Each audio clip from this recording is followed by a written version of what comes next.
Oke, soal nomor 1 ya di pertemuan 9 kemarin tentang urutan daur hidup nyamuk ya. Kalau nyamuk itu masuk ke metamorfosis apa kemarin, sempurna atau tidak sempurna? Sempurna. Ya, betul sekali ya, metamorfosis sempurna karena melalui fase larva dan juga fase pupa. Nah, di sini urutan yang tepat yang mana? Pasti dimulai dari telur dulu ya. Telur, kemudian kalau kita mulai dari telur, maka akan diakhiri dengan nyamuk dewasa. Yang dimulai dari 2, diakhiri oleh 1 ya, yaitu antara B sama C. Sekarang kita cek, setelah telur itu apakah pupa atau jentik-jentik? Yang mana? Pupa. Pupa dulu atau Pupa, jentik? Mbak. Pupa dulu, Iya. Mbak. Yang mana? Pupa. Pupa. Pupa itu sama artinya dengan apa? Ayo. Telur jentik-jentik dulu baru pupa. Iya, jentik-jentik dulu. Karena jentik-jentik itu adalah nama lain dari larva ya. Sehingga urutan yang tepat yaitu 2, 4, 3, 5, baru 1. Jawabannya adalah yang B. Jadi bisa diingat ya bahwasanya jentik-jentik itu sama artinya dengan fase larva. Nomor 2, contoh hewan yang tidak mengalami metamorfosis sempurna adalah kupu-kupu sempurna atau tidak? Ya, nyamuk. Sempurna. Sempurna. Lalat? Capung. Ya, berarti kecuali capung ya, karena capung itu metamorfosisnya tidak sempurna. Kenapa? Karena tiap fasenya itu bentuknya tidak berubah. Artinya hanya telur, hewan muda, dan hewan dewasa. Ya, masih ingat ya? Yang benar adalah capung. Oke, sip. Sekarang nomor 3. Urutan daur hidup kecoa. Nah, sekarang saya tanya dulu, kecoa itu masuknya metamorfosis sempurna atau tidak sempurna? Tidak sempurna.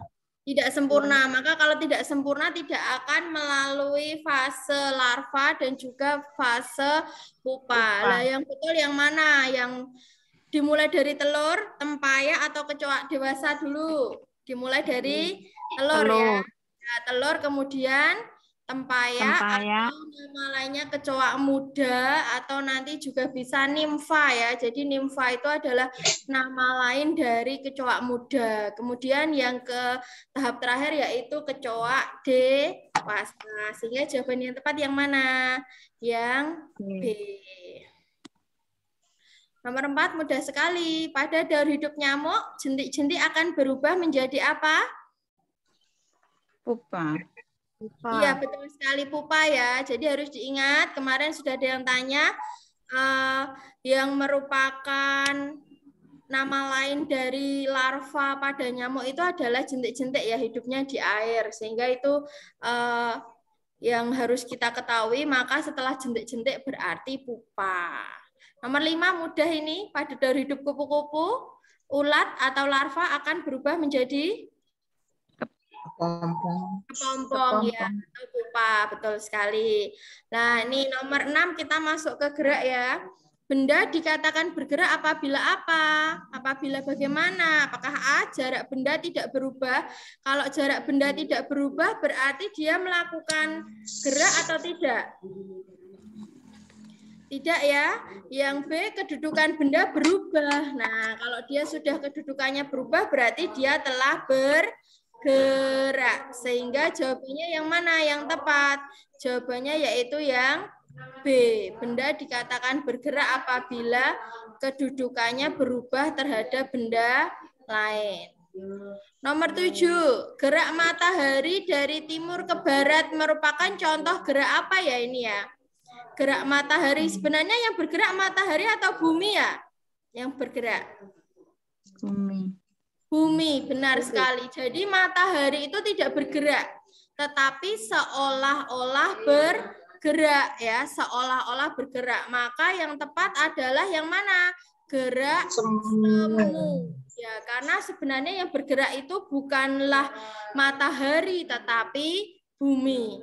Contoh lain apa? Contoh lain kita sedang naik kereta, misalnya ya, kita sedang naik kereta, kemudian kita melihat pohon-pohon seolah-olah bergerak ya, pohon-pohon di jalan. Nah, itu ya sama, itu adalah gerak semu. Nomor 8, Ali naik kereta api dari Jakarta ke Surabaya. Yang benar yang mana? Kecuali, berarti yang salah. Ali diam terhadap kursi. Benar nggak? Dia kan duduk di kursi ya. Berarti dia diam apa bergerak terhadap kursi?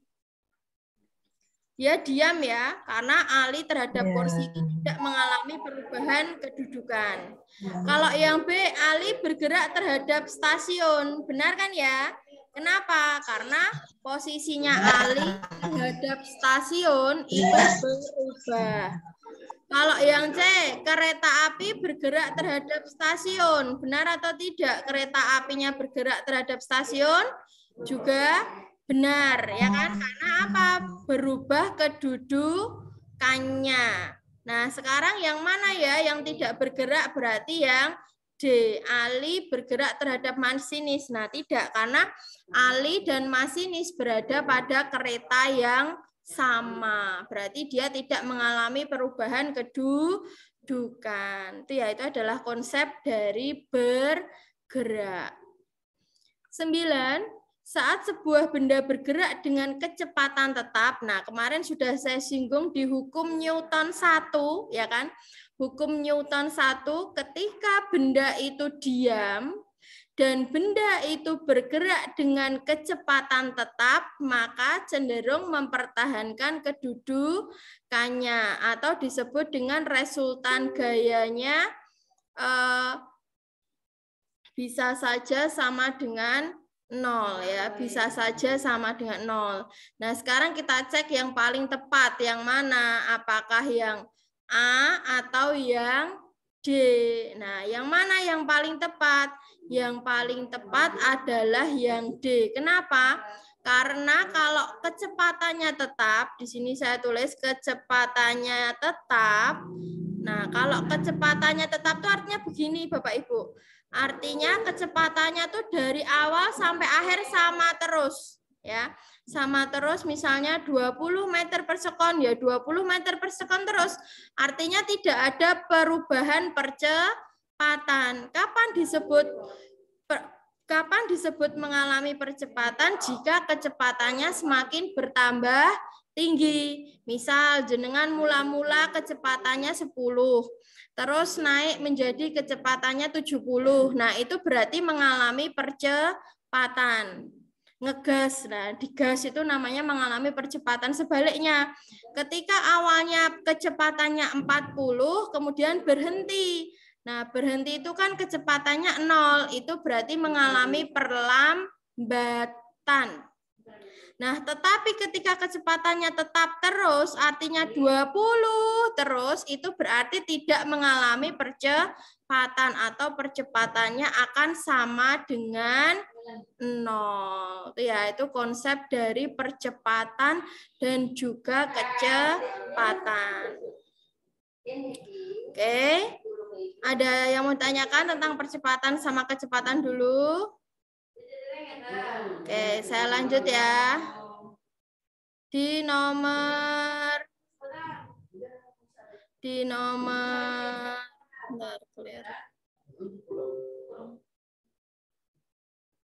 nomor 10 yuk.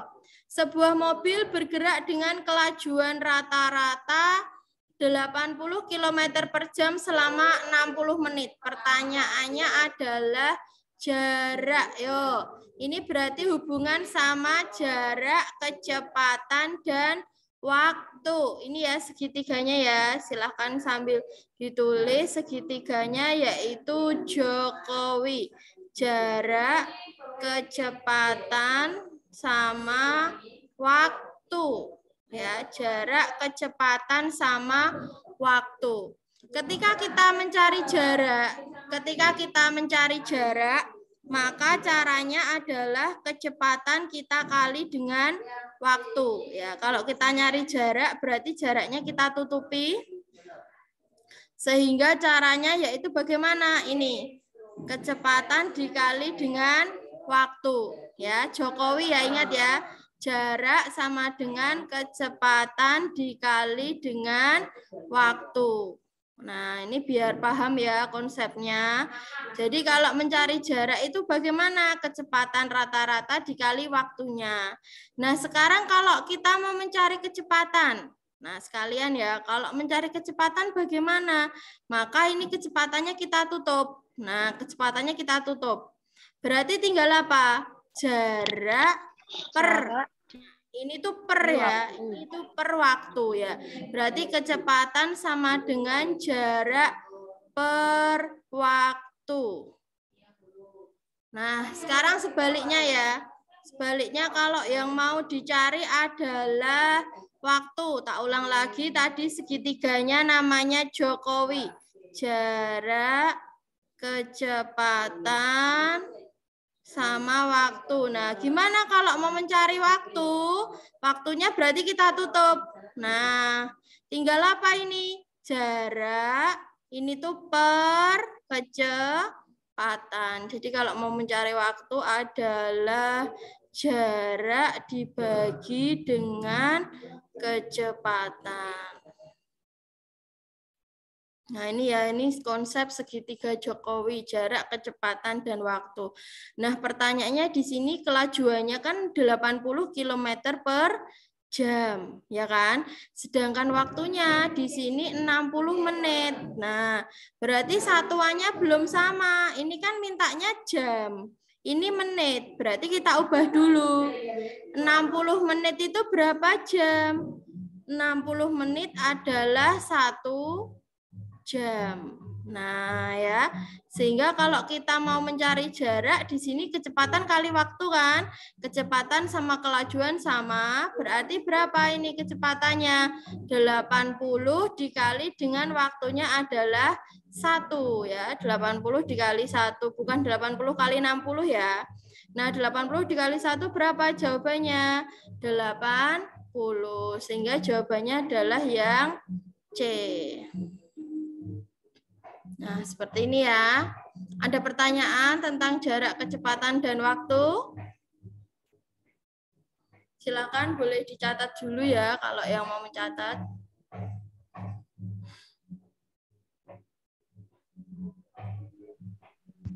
Kadang menyamakan satuannya Mbak, kadang yang masih bingung. Iya, betul. Ya, harus dilihat satuan dari ini, no. Satuannya dilihat. Kan ini kilometer per jam. Berarti harus dalam kilometer. Dan ini harus dalam jam. Gitu. Jadi dibiasakan teliti di situ. Saya hapus. Oke, saya lanjut ya. Yeah. Sekarang sama kayak tadi.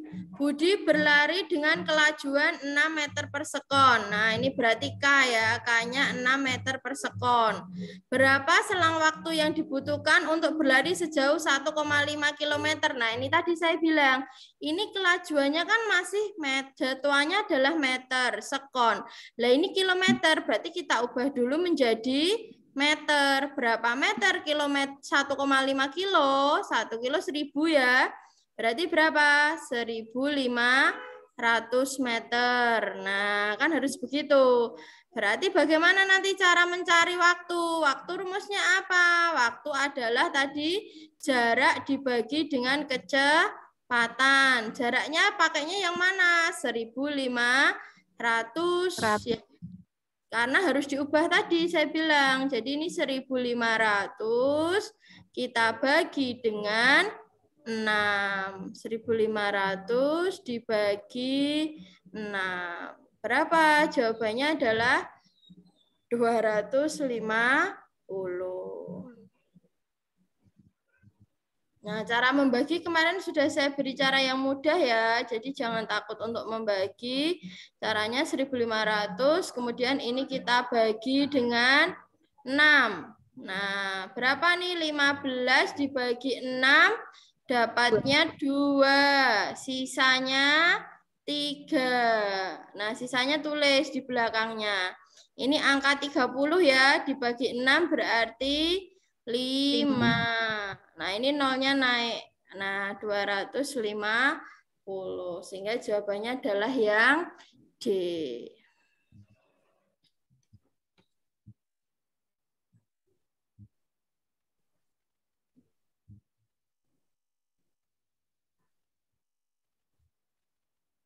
Lanjut ya. Nomor 12, saya clear dulu. Jarum speedometer pada sebuah mobil menunjuk angka 60. Nah, speedometer itu menunjukkan apa toh? Bapak Ibu, speedometer itu adalah kecepatan. Iya, jadi mungkin nanti kasusnya ada berupa kalimat begitu. Nah, apa artinya? Artinya kecepatan mobil saat itu adalah 60 km per jam. Kalau ini tidak ada, kita bahasakan menggunakan bahasa yang lain. Apa maksudnya? Dalam 1 jam, mobil mampu menempuh jarak 60 km.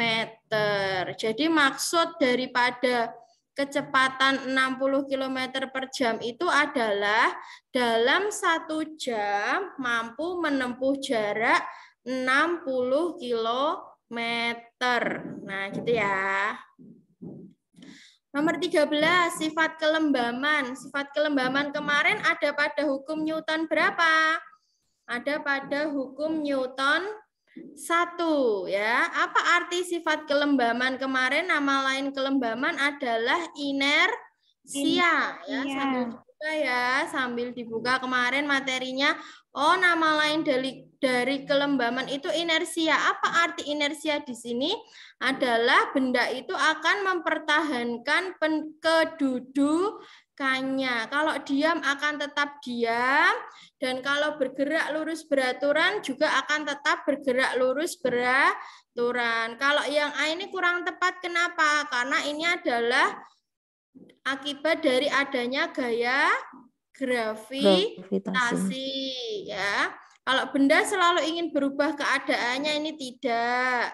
Yang C benar ya, benda cenderung mempertahankan keadaannya baik itu diam ataupun bergerak lurus beraturan. Itu adalah makna daripada kelembaman. Kalau dulu guru fisika saya membahasakan itu bilangnya males ya. Kelembaman tuh males. Males itu artinya kenapa? Kalau diam ya diam terus, nggak mau bergerak. Kalau bergerak ya bergerak terus, nggak mau diam. Nah, artinya itu dia males gitu. Oke, kita lanjutkan di soal nomor 14. Oh ya, betul. Saya hapus dulu. Nomor 14 sama kayak tadi konsepnya ya. Seorang berlari selama 10 sekon. Nah, berarti ini apa ini sekon? Sekon itu sama artinya dengan detik ya. Ini adalah waktu. Posisinya berubah dari 30 meter menjadi 50 meter. Nah, berarti bergeraknya berapa? Startnya dari 30 menuju 50, berarti bergeraknya sejauh 20 meter. Jadi ingat ya, konsep daripada bergerak tadi adalah berubah kedudukannya. Kalau kedudukannya dari 30 menuju 50, itu berarti bergeraknya sejauh 20 meter. Yang ditanyakan kecepatan.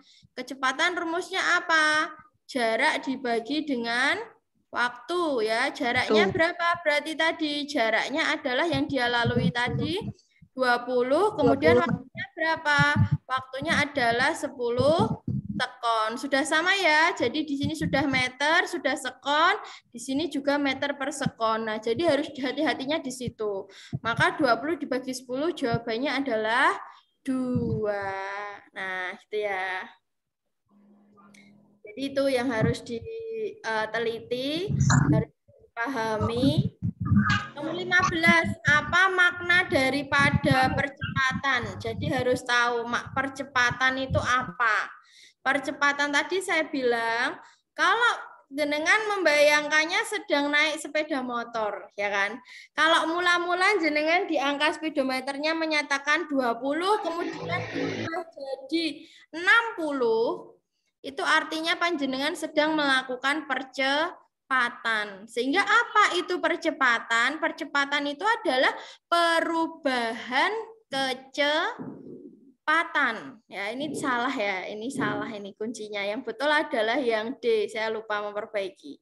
Yang betul yang D. Jadi konsep percepatan itu adalah perubahan kecepatan. kecepatan. Contohnya tadi loh, awalnya sepedanya 20 meter per sekon, terus digas jadi 40 meter per sekon. Nah, 20 sama 40 ini kan di speedometer tadi angka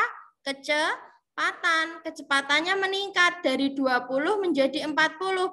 Berarti dia telah melakukan percepatan. Jadi ini jawabannya adalah yang D. Lah terus yang A ini apa? Jarak yang ditempuh tiap waktu. Itu adalah pengertian dari kecepatan. Ya kan tadi saya bilang, kalau kecepatannya 20 km per jam itu artinya jarak yang ditempuh sebesar 20 km tiap satuan waktunya adalah jam. Nah, itu makna dari kecepatan. Jadi kalau ditanya apa arti dari kecepatan 20 km per jam, artinya sejauh jarak 20 km akan ditempuh dalam waktu 1 jam.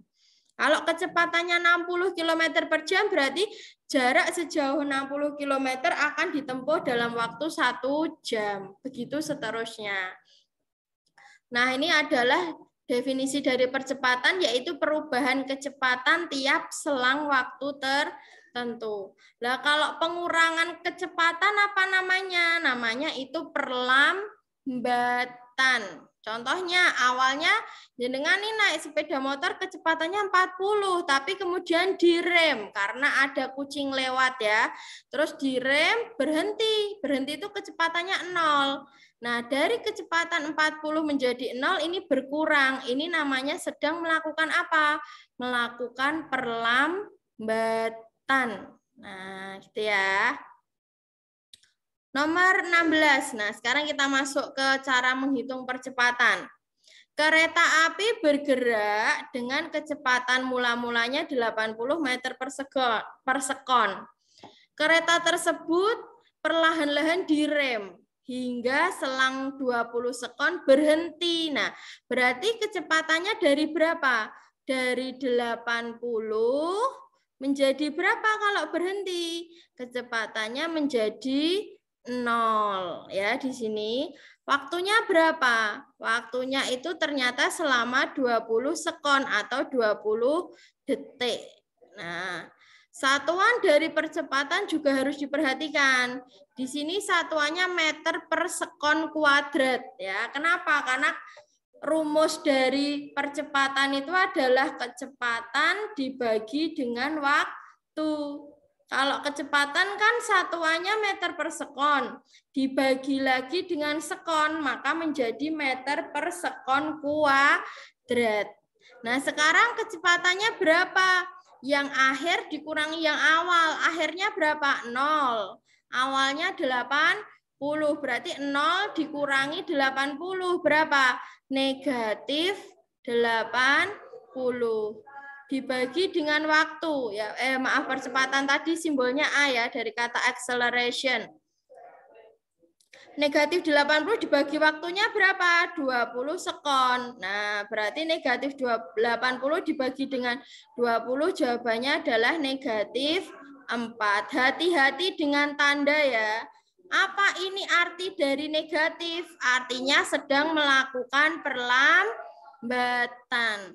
Tapi kalau positif berarti sedang melakukan percepatan. Nah, gitu. Mbak ulangi. Ya, konsep dari percepatan tadi apa? Konsep dari percepatan adalah selisih kecepatan ya kan tiap waktu. Nah, kecepatan tiap waktu. Maka di sini saya tulis percepatan adalah K dibagi dengan W. Nah, karena tadi mengalami selisih, namanya selisih itu kan yang akhir dikurangi yang awal, ya kan?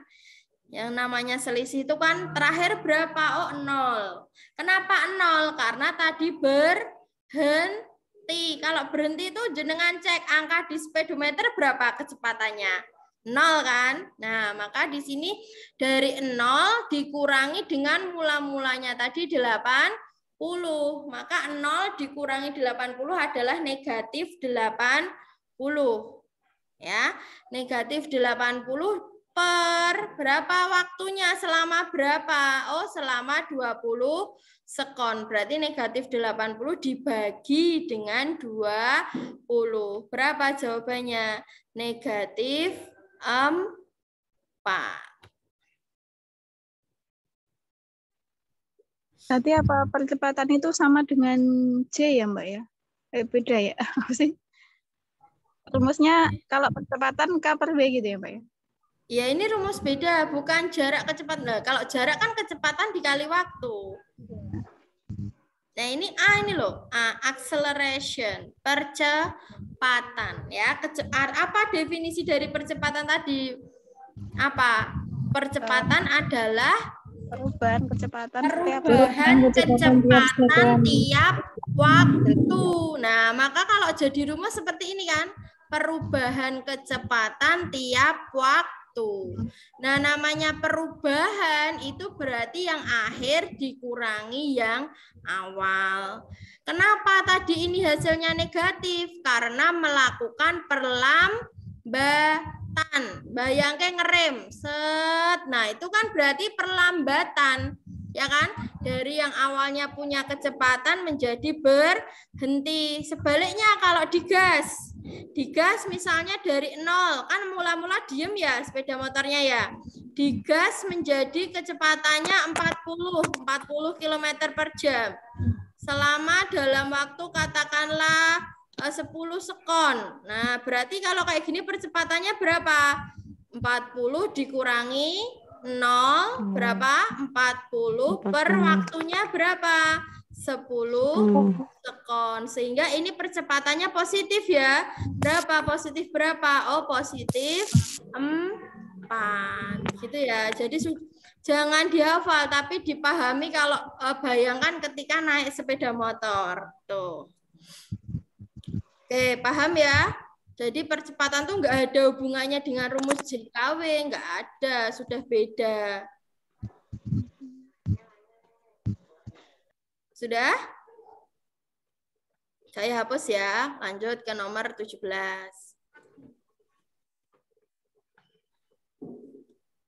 Di nomor 17, sebuah balok masanya 4 kg. Nah, ini tadi sudah belajar hukum Newton 1 beserta jarak kecepatan waktu. Sekarang di nomor 17 ini hubungannya dengan hukum Newton berapa ya kemarin ya? Ini hukum Newton 2, ya kan? Apa kemarin hukum Newton 2 berbunyi bahwa besarnya percepatan yang dialami oleh sebuah benda sebanding dengan resultan gaya dan berbanding terbalik dengan massa. Ya kan? Kemarin saya contohkan ketika ada gajah kecil sama gajah besar, maka percepatannya lebih cepat yang mana ketika ditarik atau didorong?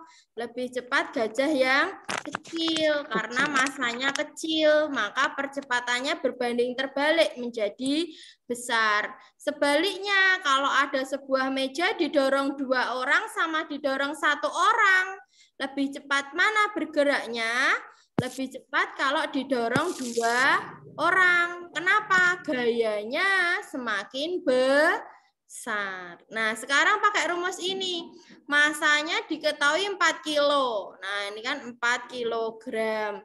Besar gayanya adalah 24 Newton. Nah, gampang kan? Berarti berapa percepatan yang dialami? 24 dibagi dengan 4, yaitu 6 meter per sekon kuadrat. Ini ya, ini rumus ini dari mana?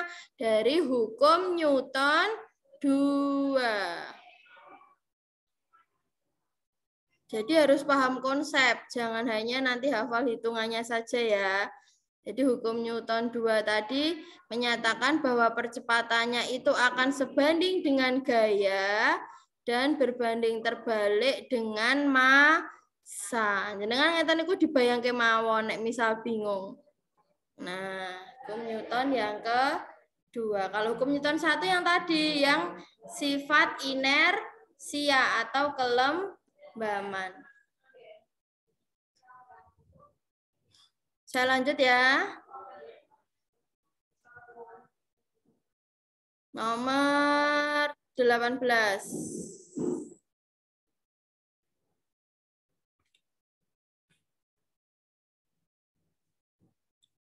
Benda yang mengalami gaya akan memperoleh percepatan. Benda yang mengalami gaya, kalau kita beri gaya akan memperoleh percepatan yang besarnya berbanding lurus dengan besar gaya dan berbanding terbalik dengan massa. Hukum Newton berapa ini? 2. Hukum Newton 2. Contohnya kemarin ada mendorong mobil, kemudian membawa truk yang membawa pohon besar, percepatannya akan lambat karena masanya besar, tuh ya. Lanjut, kita di nomor 19. Seorang olahragawan bergerak dari titik A menuju titik C dengan panjang lintasannya dari A ke C itu 120 meter. Berarti ini kalau saya gambarkan, ini lintasannya awalnya A ke C itu sejauh 120. Kemudian berbalik dari C ke B. Dari C berbalik ke B. C ke B berapa? 70 meter. Ya kan, 10 meter. Pertanyaannya, perpindahan olahragawan tersebut berapa? Nah, berapa ya? Ada yang bisa menjawab? Ini kuncinya salah loh ini. Yang mana yang betul? Bedakan konsep jarak sama konsep perpindahan, ya. Kalau jarak itu artinya apa? Kalau panjenengan jalan dari rumah ke kantor, balik lagi ke rumah, maka jarak yang jenengan tempuh itu ya 2 kali perjalanan, ya kan? Ini katakanlah dari rumah menuju kantor atau menuju sekolah, katakanlah jaraknya 10 kilo. Nah, ini jenengan kan berjalan. Ke sini 10 kilo, balik lagi 10 kilo ke rumah. Jarak yang dilalui berapa? 10 atau 20 atau 0? 20. 20, ya kan? Karena tadi 10 ditambah dengan 10 itu konsep dari jarak. Maka kalau ini yang ditanyakan jarak, jawabannya adalah 190, ya. Tapi yang ditanyakan bukan jarak, melainkan perpindahan. Perpindahan itu adalah jarak dari posisi awal ke posisi akhir. Ya, jarak perubahan kedudukan dari posisi awal ke posisi akhir. Kalau saya ini berjalan dari A, kemudian saya ke B. Saya dari A ke B 50 meter, balik lagi ke A, maka perpindahan saya itu bukan 100 meter, tetapi perpindahan saya adalah 0. Karena startnya di A, berakhir juga di A. Nah, paham ya? Itu konsep daripada perpindahan. Jadi perpindahan itu adalah selisih kedudukan awal dengan yang akhir. Selisih kedudukan awal dengan yang akhir.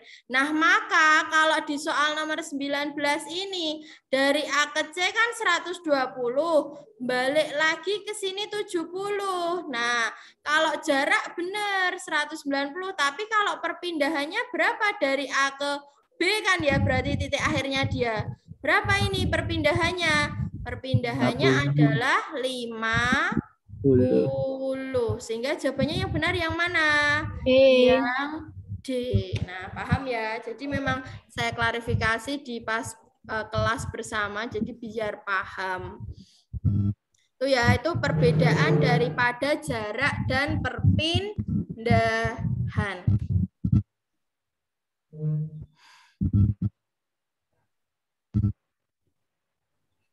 Saya lanjut di soal nomor 20. Sebuah benda yang sedang bergerak dengan kecepatan 30 meter per sekon mengalami percepatan tetap 5 sekon mencapai akhirnya 50 meter per sekon. Nah, ini berarti kecepatan awalnya berapa? Kita tulis saja gini. Oh, dari 30 menjadi 50 gitu ya. Ini kecepatan awal sama kecepatan akhir. Dan waktunya berapa lama? Oh, waktunya ini ke sini itu 5 sekon. Maka rumus dari percepatan tadi apa? Selisih kecepatan dibagi dengan waktu ya. A sama dengan kecepatan dibagi dengan waktu. Nah, kecepatannya berapa tadi? Dari 30 menjadi 50 berarti besar kecepatannya yaitu berubah berapa? 30 ke 50 yang akhir dikurangi yang awal. 50 kurangi dengan 30 berapa? 20 dibagi dengan waktunya berapa? 5.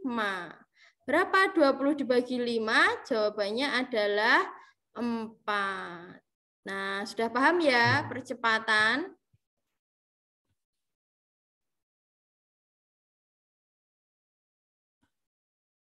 Ada pertanyaan?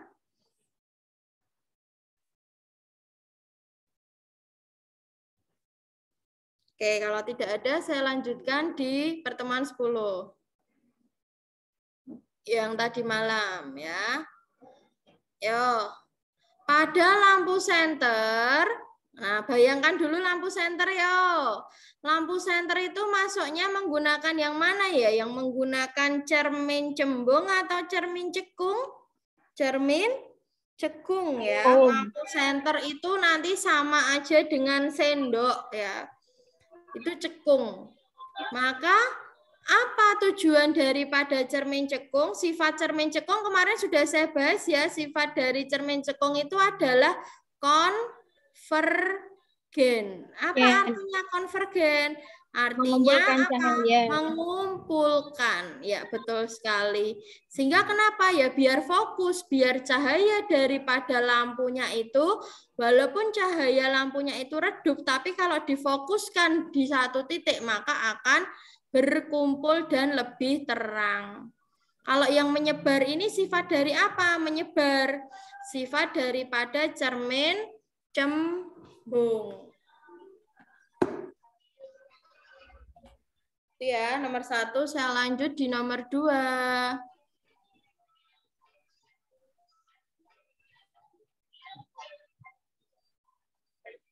Cermin cekung bersifat konvergen. Karena apa? Konvergen itu mengumpulkan atau memancarkan atau menyebarkan atau membiaskan.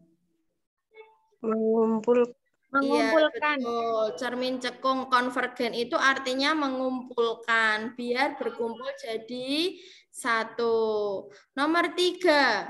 Sifat bayangan yang dibentuk oleh cermin cembung. Nah, membayangkan cermin cembung itu yang jenengan pegang permukaannya lebih menonjol. Ya kan? Apa kemarin? Pada spion. Ya kan? Spion. Spion itu satu, sifat bayangannya apa? Maya apa nyata? Ayo.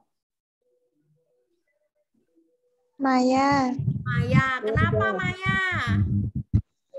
Karena bayangannya ada di dalam cermin. Ya, jadi harus tahu ojo mengapalan Maya nyata lah. Kok nek apalane lali piye? Ya, maya itu artinya apa? Artinya bayangannya tidak bisa kita pegang, tidak bisa kita tangkap dengan layar, tetapi ada di dalamnya cermin, maka itu maya. Terus tegak apa terbalik? Kalau yang di spion, tegak ya. Terus diperbesar apa diperkecil bayangannya? Diperkecil ya, karena kalau belakangnya kita walaupun ada truk gede tapi bisa jadi masuk ke situ menjadi lebih kecil. Iya, sehingga jawabannya yang mana?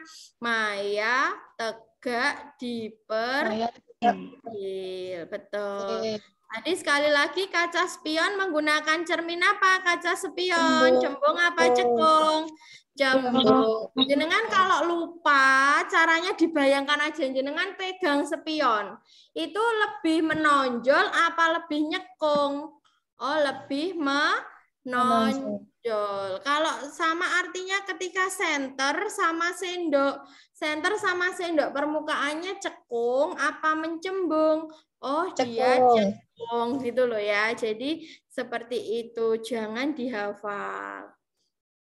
Nah, ini agak sulit ini. Warna pada gelembung sabun disebabkan oleh apa? Kebanyakan lah mungkin antara ya yang A ya apa ya? Gelembung sabun itu adalah sifat interferensi cahaya. Nah, di sini saya bahas sifat-sifatnya ya. Nah, kenapa kok disebut sifat interferensi? Nah, ini interferensi itu konsepnya dulu ya. Konsep daripada interferensi itu adalah ketika ada cahaya yang gelombang panjang gelombangnya itu berbeda-beda. Panjang gelombang cahaya yang berbeda-beda ini pasti akan menghasilkan warna yang berbeda pula ya. Maka warna pelangi Mejiku Hibiningu itu kenapa berbeda-beda? Karena panjang gelombangnya berbeda-beda. Ya, sehingga karena ada panjang gelombang yang berbeda-beda, kemudian dipantulkan, maka terjadilah warna-warni yang ada pada gelembung sabun. Beda ketika pembiasan diferensial pada pelangi, itu hanya dari cahaya putih matahari berubah menjadi pelangi. Tetapi kalau pada gelembung sabun itu karena interferensi cahaya yang memantul dari permukaan depan, belakang, dari lapisan gelembung sabun yang tipis. Jadi ingat ya, tadi kalau gelembung sabun apa?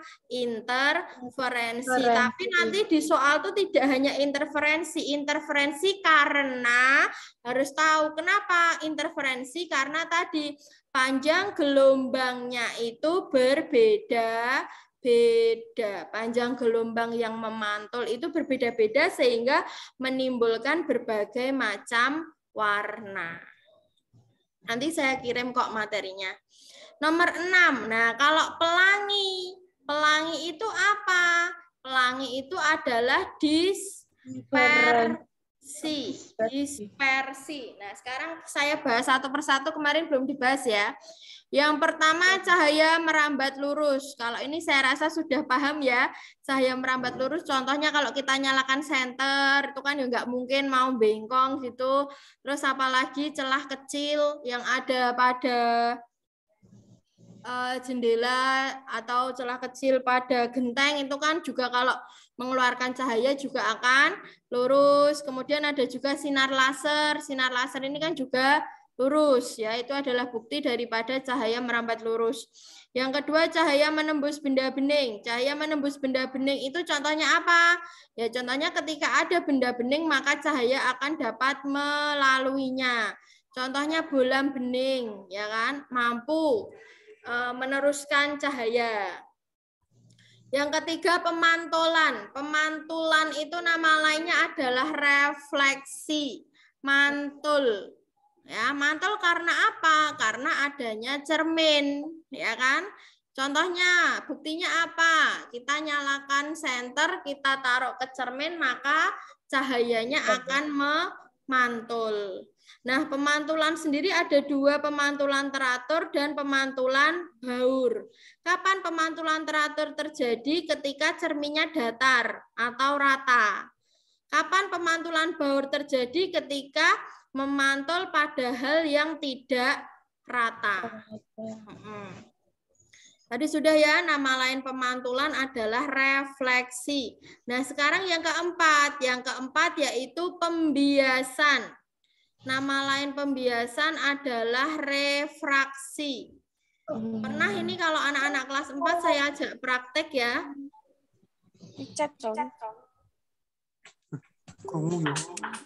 Ya, contohnya itu adalah contoh daripada pembiasan itu ketika apa? Ketika cahayanya itu melalui dua medium yang berbeda. Medium itu apa? Ada 3. Padat, cair, sama gas. Ketika kita menaruh pensil pada gelas yang berisi air ya, sudah pernah dipraktekkan belum ini? Kalau guru kelas 4 harusnya praktek loh ini ya. Ini ada air. Kemudian gelasnya kita isi air ya. Gelasnya kita isi dengan air, maka nanti seolah-olah ini pensilnya akan patah seperti ini ya. Seolah-olah nampak pensilnya patah. Kenapa patah? Karena ini ada peristiwa pembiasan cahaya. Kenapa pembiasan? Karena cahayanya dari medium udara ke medium air. Nah, jadi harus tahu konsep daripada pembiasan atau refraksi itu adalah ketika melalui dua medium yang berbeda. Medium berbeda ini bisa saja dari udara ke padat, bisa saja dari cair ke padat, atau dari gas ke cair, atau dari cair ke gas, bisa. Yang penting itu dua medium yang berbeda. Contohnya ini tadi ya. Pensil nampak patah ketika kita masukkan dalam gelas yang berisi air. Terus saya lanjutkan lagi sifat yang kelima yaitu penguraian atau dispersi. Nah, namanya terurai itu berarti menjadi beberapa bagian ya. Ini juga guru kelas 4 juga ini praktek tentang cahaya. Jadi membuat lingkaran terus diberi warna Mejiku Hibiningu. Ketika lingkarannya itu tengahnya kita beri benang terus kita tarik, maka akan berubah menjadi warna putih. Nah, itu menunjukkan bahwasanya warna putih atau warna polikromatik itu bisa terurai menjadi warna monokromatik. Poli itu banyak, putih itu bisa jadi banyak warna. Banyak warna yang tunggal atau mono. Apa saja warna monokromatik? Yaitu Mejiku Hibiningu. Nah, itu warna tunggal atau warna monokromatik. Contoh peristiwa penguraian atau dispersi adalah munculnya pelangi.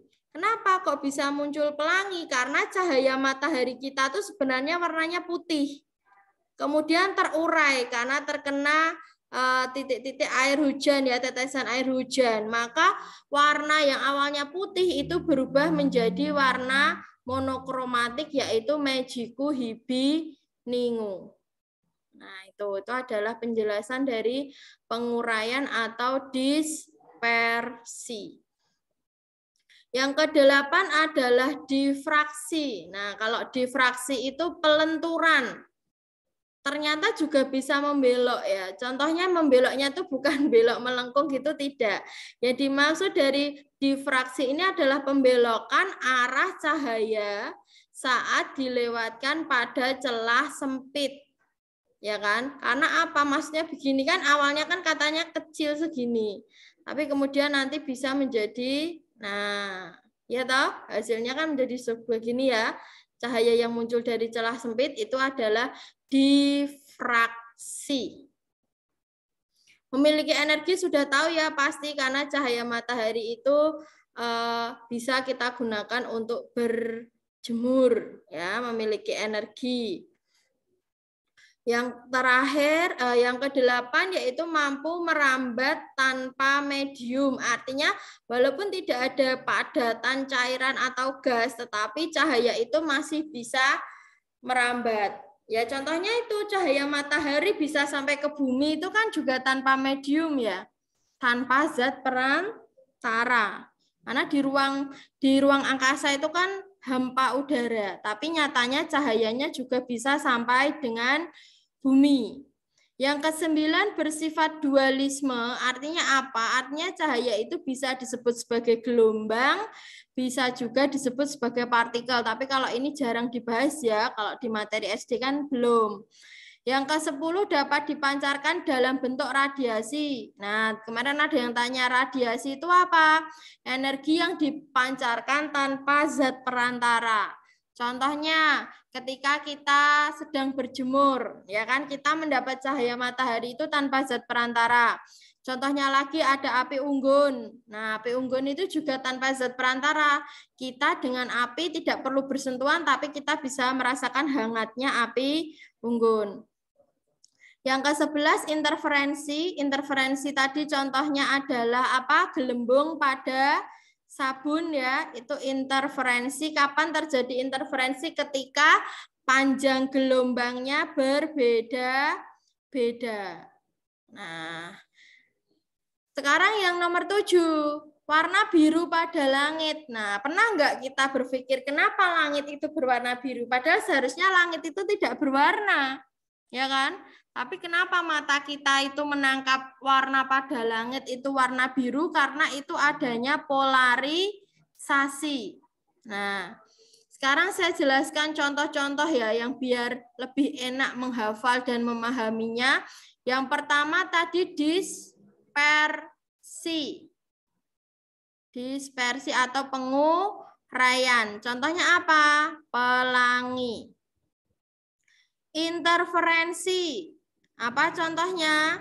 Warna pelangi pada sabun atau lapisan tipis minyak dalam air. Nah, pernah kan kalau kita menyampurkan antara minyak dan air ternyata terjadi kayak ada warna pelangi. Nah, itu juga interferensi.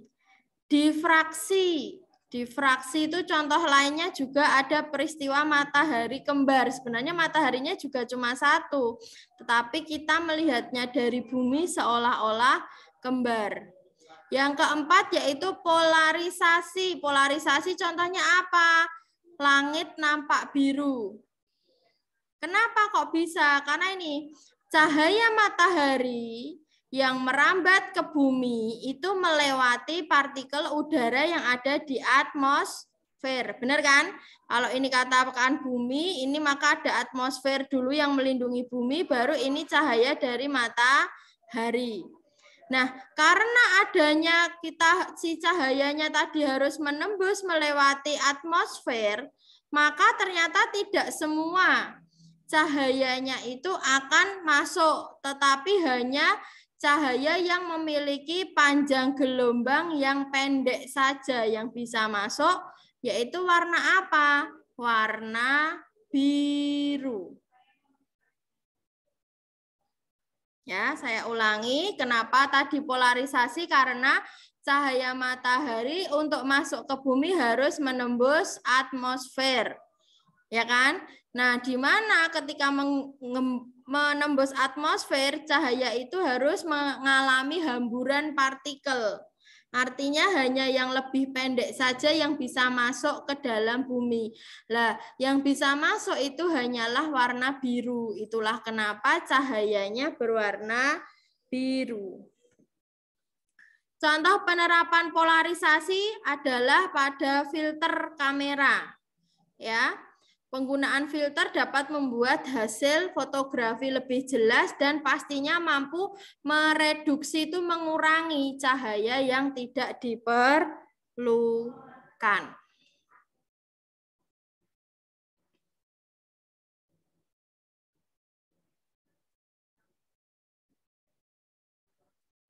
Oke, saya lanjutkan di nomor 8. Cara kerja pembangkit listrik tenaga air ya. Di sini saya berikan gambar biar lebih enak. Pertama ini kan adanya reservoir atau pintu air ya nanti ya. Akhirnya airnya masuk ke sini dan menggerakkan turbin.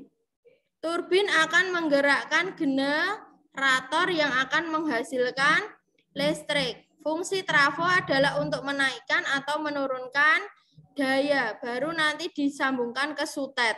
Nah, itu kan penjelasan dari PLTA. Jadi dari air, pintu air, air masuk, aliran air yang deras. Ini energi apa ini? Energi potensial. Ya kan? Karena yang digunakan adalah ketinggian dari airnya itu. Maka di sini biasanya dam air itu kan dibuat begini kan ya. Supaya ada energi potensial. Nah, di sini energi potensialnya mampu menggerakkan turbin. Berarti turbin bergerak itu berubah menjadi energi kinetik. kinetik atau energi gerak. Nah, setelah itu energi geraknya ini kan mampu menggerakkan generator. Generator mengubah energi gerak menjadi energi listrik. Sehingga kalau kita tuliskan perubahan energi yang terjadi pada PLTA itu apa? Pertama adalah energi potensial, berubah menjadi energi kinetik, berubah menjadi energi listrik. Jawabannya berarti yang C. 9. Berikut ini sifat cermin cembung kecuali, berarti yang salah. Kalau yang bukan cermin cembung berarti langsung cari saja yang sifat cermin cekung. Cekung tadi contohnya adalah senter ya. Kalau senter berarti yang mana? Yang mengumpulkan cahaya. Berarti jawabannya adalah yang B. Nomor 10 kemarin sudah kita bahas ya. Sifat bayangan cermin datar bagaimana? Bayangannya di dalam cermin kan? Berarti maya, ya kan? Terus cerminnya kita tegak, kita bercermin di sini hasilnya juga tegak kan? Nggak terus terbalik, maka maya pasti tegak dan ukurannya sama besar. Artinya tidak diperbesar atau tidak diperkecil. Nomor 10. Nah, ini aplikasi ya. Saya nggak tahu nanti keluar atau tidak, tapi kalau di soal PPG itu keluar. Jadi ada 2 buah cermin, nanti bisa jenengan praktekkan di rumah. Siapkan 2 buah cermin datar dan buat sudutnya itu 60 derajat. Ya. Kemudian taruh benda di depan cerminnya itu. Maka nanti akan menghasilkan banyak bayangan. Nah, banyak bayangannya itu berapa? Ada rumusnya. Rumusnya ya ini, 360 dibagi dengan alfa, boleh alfa itu apa? Alfa itu besar sudut yang dibuat, yang kita buat, karena tadi sudutnya 60 derajat ya. Maka ini 360 dibagi dengan alfa, alfa itu sudut yang ingin kita bentuk, dikurangi dengan 1. Jadi misalnya ini ada cermin datar.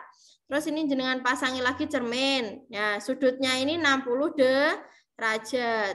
Gitu kan? Terus jenengan taruh sebuah benda di sini apa pensil atau buku gitu. Terus jenengan cek aja ada banyak bayangan berapa. Ternyata hasilnya itu ada 5. Nah, rumusnya dari mana ini? 360 dibagi dengan 60 dikurangi dengan 1. 360 dibagi 60 jawabannya 6. 6 dikurangi 1 adalah 5. Bisa dipraktekkan nanti.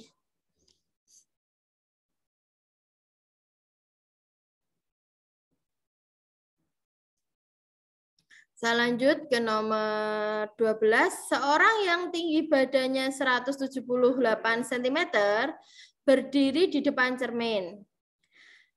Berapa tinggi cermin minimal yang dibutuhkan agar ia bisa melihat seluruh tubuhnya? Nah, ini juga bisa dipraktekkan ya. Ternyata ada rumusnya. Ketika kita berdiri di depan cermin, berapakah panjang cermin supaya kita bisa ngaca di depan cermin dengan melihat dari ujung kepala sampai dengan ujung kaki, karena di sini tinggi badannya adalah 178. Ternyata rumusnya adalah tinggi cermin itu harus setengah daripada tinggi badannya. Maka setengah kita kali dengan 178. Jawabannya adalah 89 cm. Ya. Jadi seperti itu. Misal saya tingginya 150, maka supaya saya bisa mengaca di depan cermin dengan terlihat semua tubuh saya, maka tinggi cerminnya harus minimal itu 150 dibagi 2, 75 cm. Nomor 13 pasti semua bisa ya. Pemanfaatan cermin cembung. Nah, cembung apa saja? Kaca spion, ya kan? Kemudian ada itu kemarin apa itu? Tikungan itu loh yang cermin yang ada di tikungan. Nah, itu adalah pemanfaatan cermin cembung. Nomor 14, bayangan yang terbentuk oleh cermin cembung. Nah, contohnya spion tadi kan. Maka spion bayangannya bagaimana? Karena di dalam cermin, maka sifatnya adalah maya.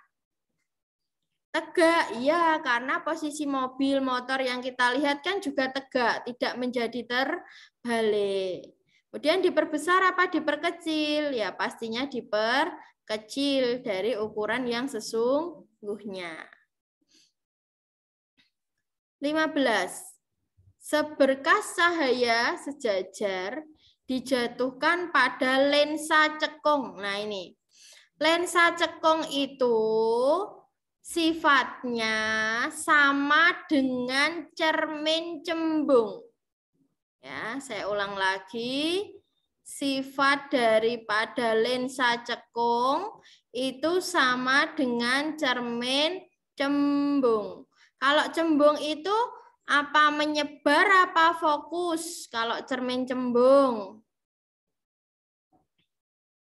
Fokus. Fokus, cembung loh. Cembung itu yang spion, bukan yang center. Cembung berarti yang apa? Yang menyebar. Atau nama lain dari menyebar adalah divergen. Nah, tapi bedanya di mana? Bedanya di mana antara lensa sama cermin? Bedanya ada pada kata pembiasan sama pemantulan.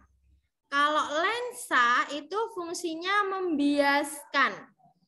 Tapi kalau cermin itu fungsinya memantulkan. Ya, sehingga tadi ini saya bahas satu-satu ya. Kalau lensa cekung itu sama dengan cermin cembung. Berarti menyebar. Tetapi bukan pemantulan. Melainkan pembiasan. Kalau sekarang yang B. Pemantulan menyebar. Sifat apa ini pemantulan? Berarti cermin. Cermin apa yang menyebar? Oh, cermin cembung. Ya kan? Terus yang C. Pembiasan. Pembiasan berarti lensa. Lensa apa? Berarti yang mengumpulkan. Nah, berarti kalau mengumpulkan itu kan kalau cermin itu cekung. Berarti di sini lensa. Wah, kebalikannya ya. Lensa apa? Lensa cembung. Yang C ini sifat dari lensa cembung. Yang terakhir D pasti sudah bisa. Pemantulan mengumpul. Nah, cermin yang ada di dalam senter itu adalah cermin cekung. Berarti untuk sifatnya kalau lensa cekung sama dengan sifat cermin cembung gitu, Pak? Ya, betul. Cara mudahnya kayak gitu. Hanya bedanya ada pada kalimat kalau lensa itu pembiasan, kalau cermin itu pemantulan. Itu ya. Jadi biar nggak banyak menghafal. Makanya kalau kemarin sudah cermin itu dikuasai, insya Allah lensa juga bisa karena hanya kebalikannya. Kebalikan dari cermin yang kemarin sudah dipelajari.